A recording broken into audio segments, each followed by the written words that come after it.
On the 8.2 quick check, the first thing we're looking for is zinc, and it says Z equals 30, which means if we look at the periodic table, we'll see that the element with 30 protons, the atomic number 30, that is zinc. And from the periodic table, we should be able to go and write the electron configuration. So it's going to be 1s2, 2s2, 2p6, 3s2, 3p6, 4s2, 3d10. Now the short form, we go back and find out what was the last noble gas, and the last noble gas was argon, and argon replaces 1s2, 2s2, 2p6, 3s2, 3p6, so it's argon 4s2, 3d10. Now explain why zinc forms a 2+ ion. Okay, the reason it forms a 2+ ion is that the two most easily removed electrons are the ones furthest from the nucleus, and that's going to be the 4s. So write the short form electron configuration. It would be argon 3d10, and that would be zinc 2+. So notice that zinc, you put electrons into the 4s before you put the 3d, but when you remove them from the 4s because they're farther out before you do the 3d. Okay, copper has the electron configuration 1s2, 2s2, 2p6, 3s2, 3p6, 4s1, 3d10. So if you were trying to do it by its rules, what you would have gotten 4s2, 3d9. Okay, this is the element exactly before zinc. And it turns out it just doesn't follow those rules. And we wanted to know that there were a couple of exceptions to the Aufbau principle. Well, what happens here is that when you have the 4s orbital, and then you have the 3d orbitals, this is the 4p, 3ds,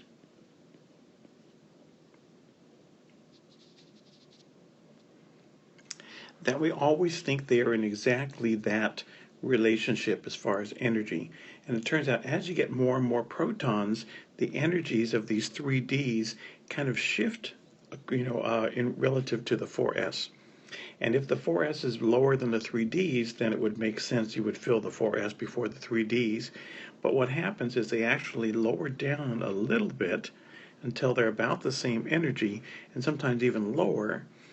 So because the relative energy of the 3d switches relative to the 4s, we get to the point here where it is better for everybody here to be filled before we go back and fill the 4s. And that switches right when we get to this 4s2, 3d9. It also shows up with 4s2, 3d4, that will be 4s1, 3d5. Consider the PES spectra for N and O. Okay, so it says here, this is just the 1s orbital. Now if we think about it for a second, we'll say, okay, what is nitrogen? Nitrogen is 1s2, 2s2, 2p3, okay, and oxygen is 1s2, 2s2, 2p4.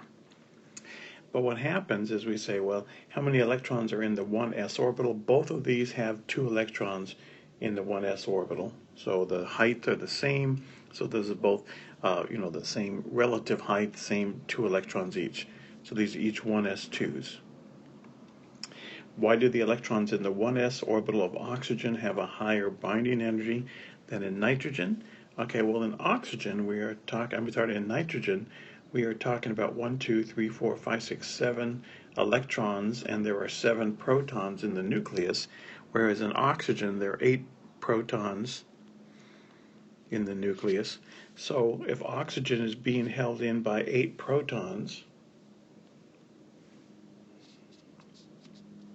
okay, whereas nitrogen is only 7 protons, and remember saying that this side over here is kind of like the nucleus, then the oxygen here is being held more tightly, so it has a higher binding energy. It has a greater attraction, Coulomb's law. So why do the electrons in the 1s orbital of oxygen have a larger bind energy? Okay, because oxygen has a higher nuclear charge, therefore a greater attraction.